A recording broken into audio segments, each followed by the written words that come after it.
Assalamualaikum warahmatullahi wabarakatuh. Alhamdulillahirabbil alamin.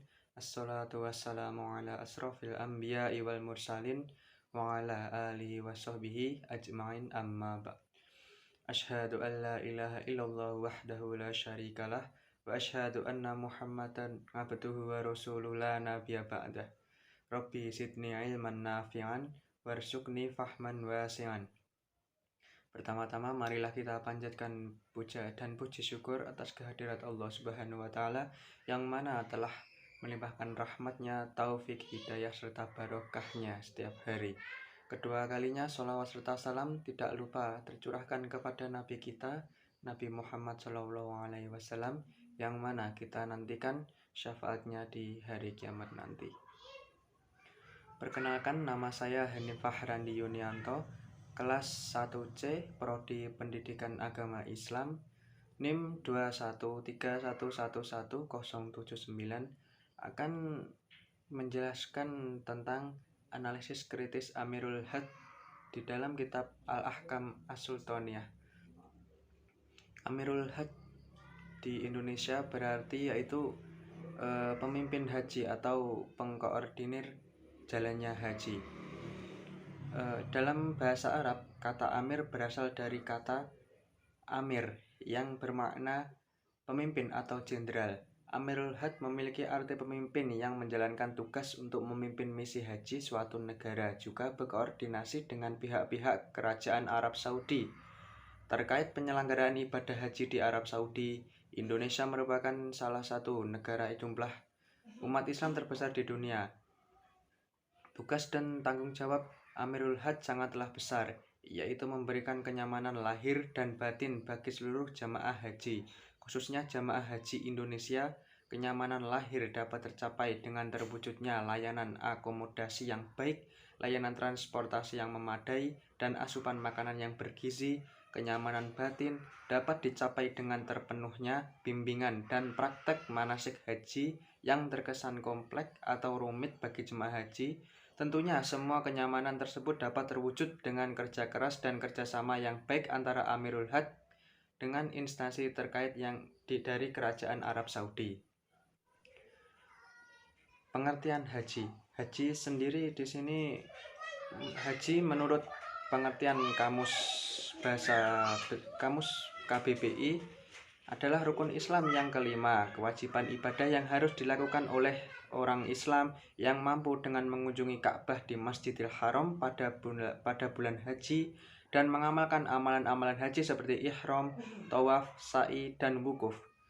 Haji menurut bahasa ialah menuju sesuatu tempat berulang kali atau menuju kepada sesuatu yang dibebaskan.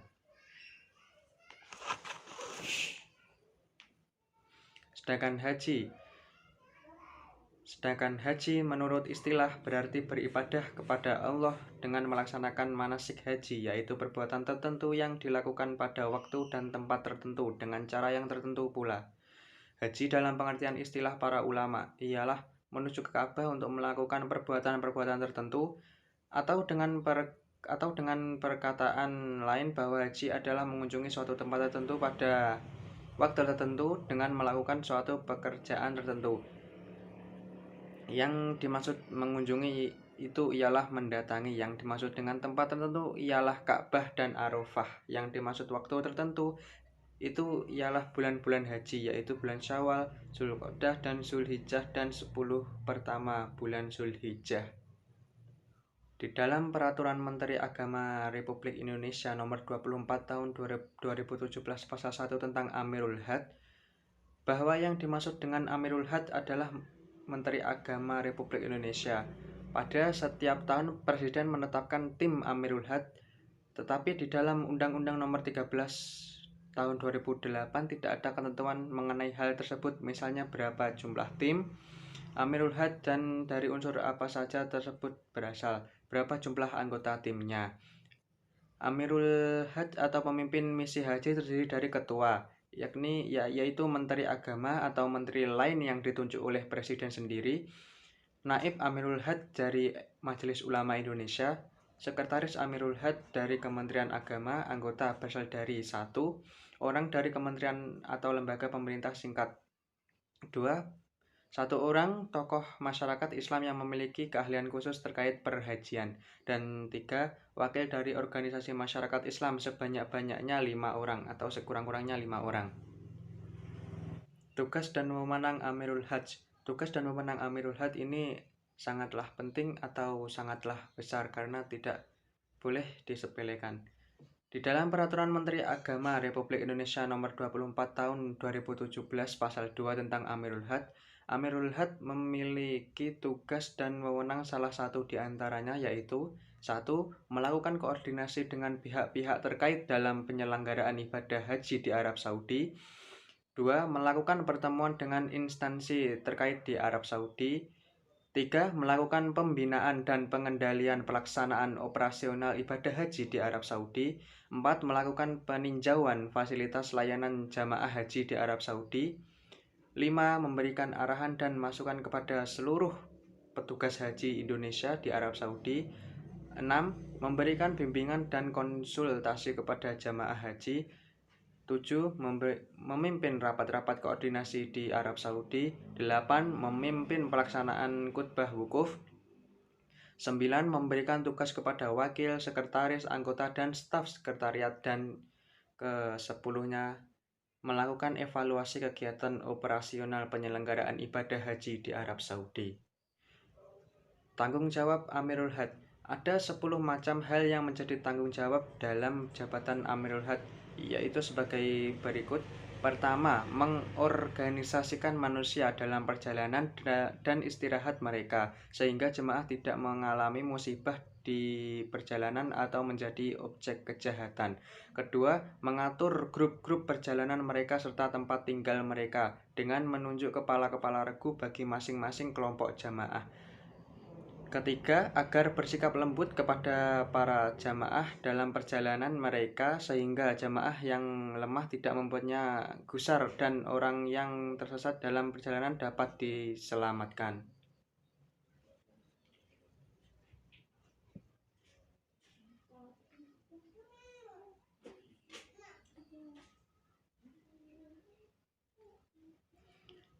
Keempat, menempuh jalan yang paling jelas dan paling baik dan menghindari jalan yang buruk dan berbahaya, seperti jalan-jalan yang kosong atau jalan-jalan yang mungkin sudah ditutup atau jalan-jalan buntu. Kelima, agar menyuplai air atau memberikan air atau menyediakan air bagi mereka jika mereka kehabisan air dan bahan makanan kendaraan jamaah saat bahan itu telah menipis.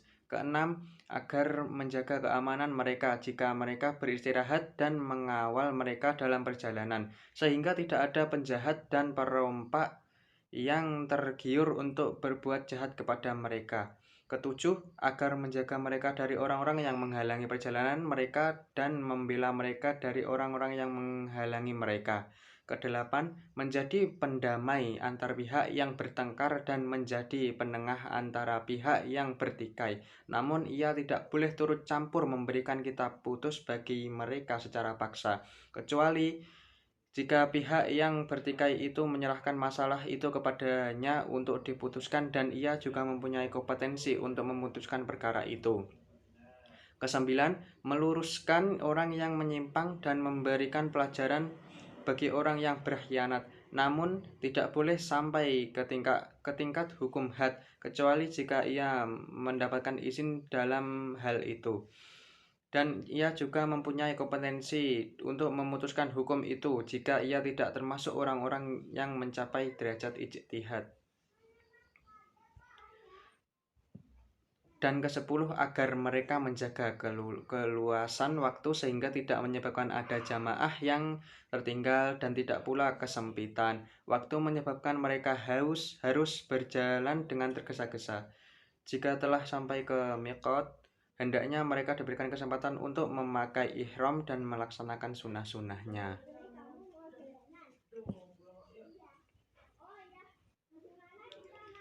Jika ada waktu luas, hendaknya ia membawa jemaah itu ke Mekah agar dapat berangkat bersama penduduk Mekah di tempat wukuf.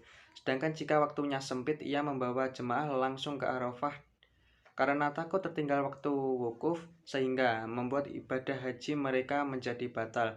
Karena waktu wukuf di Arafah adalah dari tergelincir matahari pada hari Arafah hingga terbitnya fajar pada hari kedua, yaitu hari kurban. Siapa yang mendapatkan wukuf Arafah di dalam sesuatu bagian waktu dari masa itu, baik siang maupun malam, maka ia telah mendapatkan ibadah haji. Sedangkan jika jemaah itu tertinggal waktu wukuf di Arafah hingga terbitnya fajar pada hari kurban, maka ia telah tertinggal haji dan ia harus menyempurnakan rukun-rukun yang tersisa dan menambahnya dengan membayar dam serta menghodnya pada tahun kemudian jika memungkinkan.